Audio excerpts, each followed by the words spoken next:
if you were given a chance to talk to the leader of both countries means China as well as United States, what would you suggest to each one of them?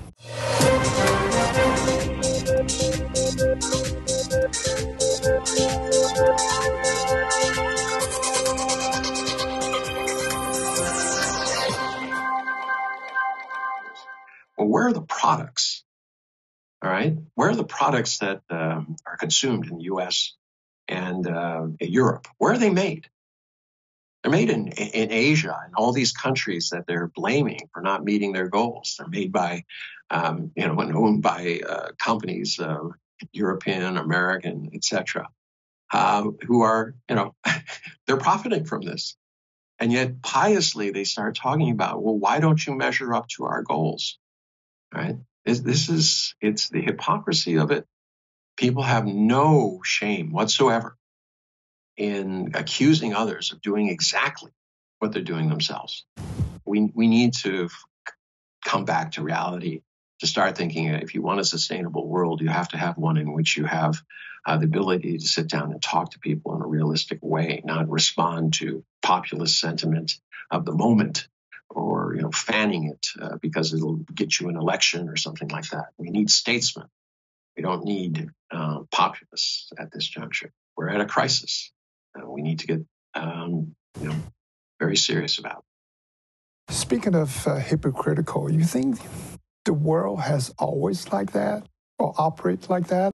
Well, hypocrisy is always there, but at different junctures. I mean, it's becomes more of a problem when you start having people failing to see how hypocritical they are.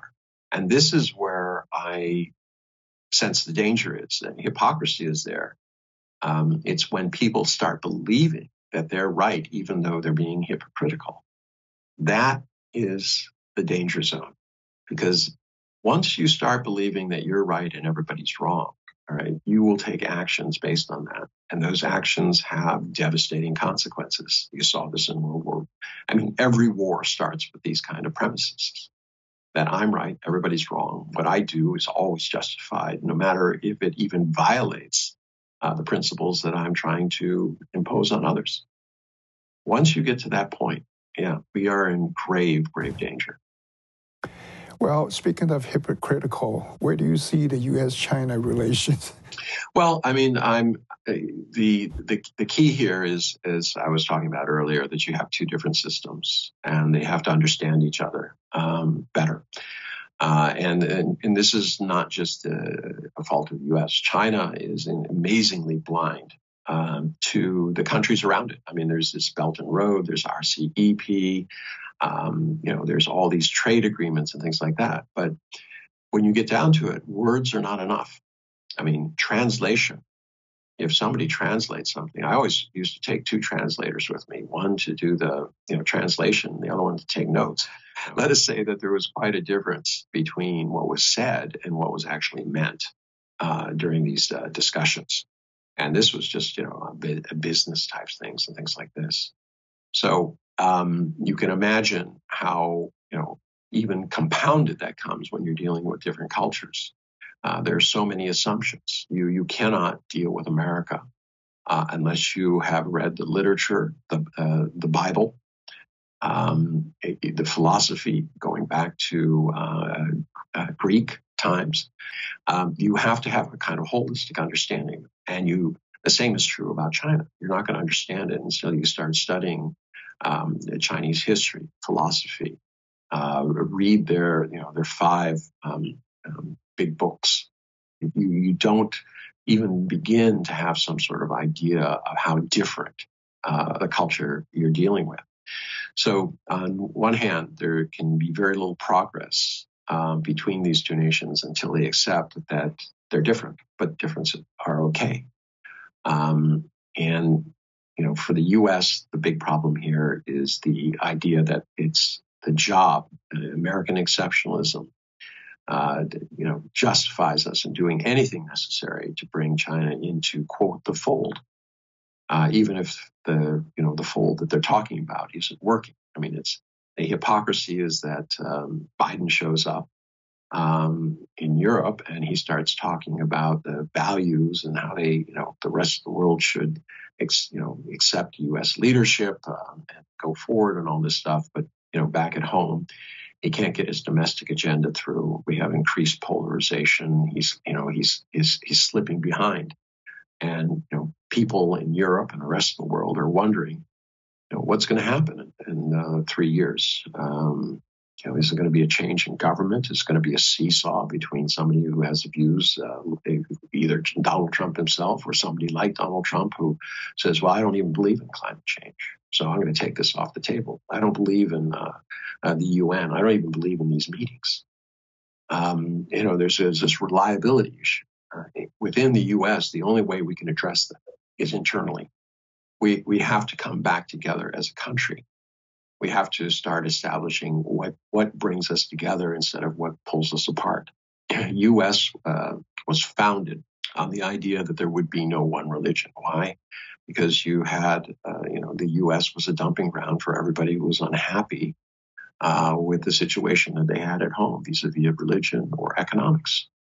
So there was idea that within your house, you pursue and you teach your children the way you feel, and the government should not get involved in that.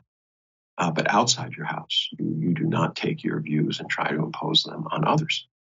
And this is a formula that worked very well for the United States, often at great cost. We always make it sound like it was a wonderful experience. It wasn't. Half the pilgrims who landed at Plymouth Rock were dead within the first year. These people who went out into the forest, many of them did not prosper. Many died, were in horrible situations. It wasn't fun. It wasn't an adventure. It was just survival, and that's the way it was. But we were able to develop that and build a sense of a culture, a pioneer culture, and that kind of united us. Now it's really hard to figure out what our commonalities are, and that's difficult. So until we come together as a nation, it's hard for other countries to take us seriously. And on China's side, as I said, they have blind spots, and they have to develop a sensitivity to that and understand that while it's not something they believe, it's not going to be something that people are going to abandon when they're dealing with other areas. And understanding the countries around them, politics, culture, literature, philosophy, this is extremely important. And I've been involved in a number of efforts to try to get on both sides, try to get people to say, look, don't assume there's only two cultures, U.S. and China. All right, there are a lot of other voices out there. It's time we start understanding each other and stop trying to, bludgeon each other into what we think, is the perfect world. There is no perfect world. It's an ongoing journey, and you are doing your best to work with the dynamics that you find yourself in. You have grandkids? You have kids? I have 2 children, yes. No grandchildren as of yet. No grandchildren. My question is, what kind of world would you like grandkids to grow up in?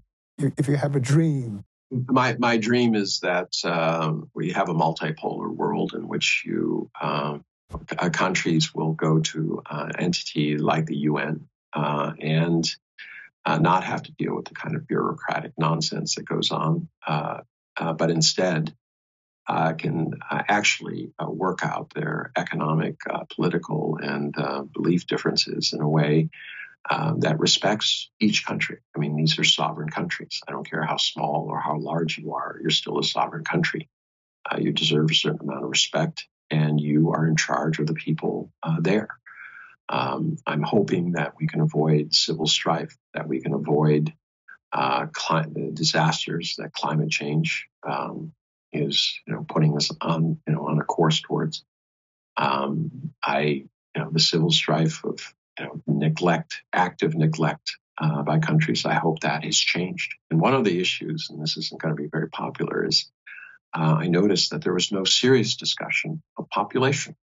China was able to solve a lot of its problems through great hardship and sacrifice.